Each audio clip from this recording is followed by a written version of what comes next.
When you're the most electric team on campus, power outages tend to happen.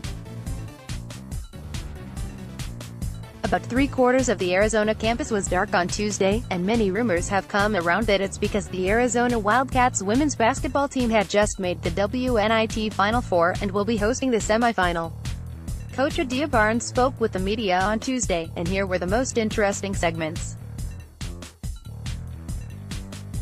The atmosphere: Arizona's 7,717 attendees at the Elite Eight matchup against Wyoming was an incredible display of local support, and if things continue, Barnes thinks that's just the beginning.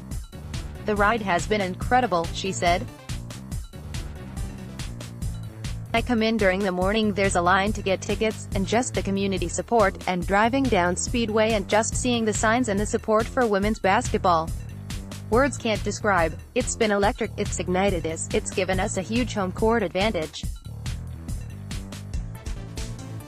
It's allowed us to stay at home in the WNIT, which has helped us win. It's just meant everything. We have a chance right now, we're already at over 6,000 tickets sold. We have a chance to break our record all time. So that says a lot about where we are at, and the direction of the program. That number is 8,400, and you know, Aari McDonald, she was ambitious and she called out for 10,000, so now the pressure is one to get 10,000. On TCU, the Wildcats' semifinal opponent, TCU, finished 6th in the tough Big 12 conference. An incredibly tough team at home, going 17-3 in Fort Worth. The Horned Frogs are 7-5 on the road. Arizona looks to take advantage. They are going to be the best team we have played so far for sure. Barnes said. They're athletic, they're really dominant inside, and they play in a really good conference, so they're experienced and their coach does a really good job. They're hungry, we want to win it, and I'm sure TCU is kind of the same. So yeah, I think this is going to be like a championship game. On inspiring young women with the extra exposure that comes with a long postseason run, a potential banner isn't just the only thing at stake. The platform that Arizona's women's team currently holds has the ability to capture more attention than previously thought. You know, really, I've seen that a lot more lately, said Barnes. I've seen little girls talking about it, and I think that's just huge. I think we are mentors and we do a lot of stuff in the community and we take value and we hold it to a really high standard. To see little girls excited, saying, this is like men's basketball, or, we're just as important, or see little boys in the stands, I think that just speaks volumes to this community and what women's basketball is doing to it. Bryce Nixon's work ethic: the sharpshooting freshman has made incredible strides in her first season at the collegiate level. And her hard work hasn't gone unnoticed. Bryce is a worker, and that's why she's going to be great, said Barnes. So it's going to take time because she's a freshman, and she's playing behind some really good players. Unfortunately, she's playing behind some of the best in the entire country. But she works, she's hungry to be good, so she's going to be. It may not be now, it may not be in a month, or 6 months, but it will happen because of her mentality.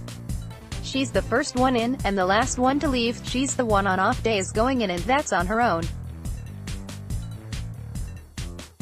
So she just wants to be good, and I love that about her, and I love coaching her. On Aari McDonald, Barnes was effusive in her praise for the sophomore dynamo, who just hauled an honorable mention All-American honors. Asked if she expected this, she was quick to say otherwise. I think that her role is really different, said Barnes. She has never been in a role like this. At Washington she was probably the fourth option, she wasn't a starter, she didn't carry such a heavy load. Here at Arizona, we're asking her, go guard a really good guard, play 40 minutes, score all the points, be the point guard. We are asking her to wear a lot of hats. And we are asking her to be more vocal. She's done all of these things, but they aren't necessarily things she loves doing. So she's grown, and she's gotten better, and she's matured a lot. These things will pay off later. As we get better, she won't have to take many hard shots. Her percentages from the 2 and the 3 will go up because she will have easier shots. She won't have the ball in her hands for all 40 minutes like a point guard. She'll split it with Lucia and with other guards, and I think the pressure will be off of her and she'll play even better.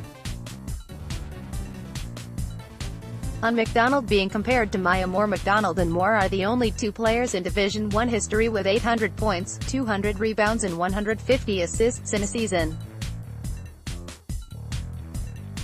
Moore dominated the world of collegiate women's basketball all 4 of her years at Connecticut, winning 2 national championships and finishing her career with a 150-4 record. McDonald being in the same breath as one of the greatest players to play is nothing to scoff at. That's just something that can never be taken away, said Barnes about McDonald's special season. That's how good she is. And the thing is, she's only a sophomore, so she will be an All-American. She will have a lot more accolades, and as we get better I think it will even grow more.